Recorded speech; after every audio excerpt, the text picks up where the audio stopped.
রাজনৈতিক প্রতিহিংসা আর প্রশাসনের অপেশাদার আচরণ বদলে দেয় দেশের রাজনীতির চিত্র। তাই সুস্থ শরীরে কারাগারে গেলেও রাজনীতিবিদদের বের হতে হয়েছে হুইল চেয়ারে চেপে। ১/১১ সরকার নিজেদের শক্তিশালী করতে নীল নকশা বাস্তবায়নে টর্চার চালাতে থাকে রাজনীতিকদের ওপর। তাদের আগ্রাসী মনোভাবের শিকার হন বিএনপির বর্তমান চেয়ারম্যান ও প্রধানমন্ত্রী তারেক রহমান। প্রাণ লাচ্ছি, খুব খাচ্ছি, আরাম পাচ্ছি।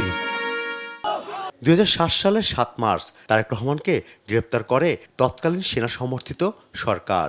বিএনপিকে দুর্বল করতে তারেক রহমানের বিরুদ্ধে একের পর এক মামলা দেয়া হয়। গ্রেপ্তারের পর প্রায় ১৮ মাস কারাগারে বন্দী ছিলেন তিনি। পরে ২০০৮ সালের ৩ সেপ্টেম্বর জামিনে মুক্তি পান। কারাগার থেকে মুক্তির পর চিকিৎসা ও নিরাপত্তাজনিত কারণে দেশ ছাড়তে হয় তারেক রহমানকে। শুরু হয় দীর্ঘ নির্বাসিত জীবন। লন্ডনে বসে রাজনীতি, দলকে সংগঠিত করা এবং আন্দোলনের কৌশল নির্ধারণ সবই দক্ষ হাতে করেছেন তিনি। বহু বছরের নির্বাসনের পর গত বছরের ২৫ ডিসেম্বর রাজস্বিক প্রত্যাবর্তন হয় তারেক রহমানের। রাজনৈতিক বাস্তবতার পালাবদলে আবারও সরব হয় তার নেতৃত্ব।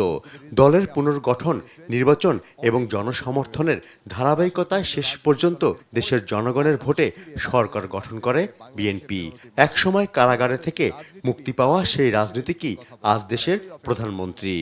এগিয়ে যাচ্ছে নতুন বাংলাদেশ। ফররুখ বাবু, দেশ টিভি, ঢাকা।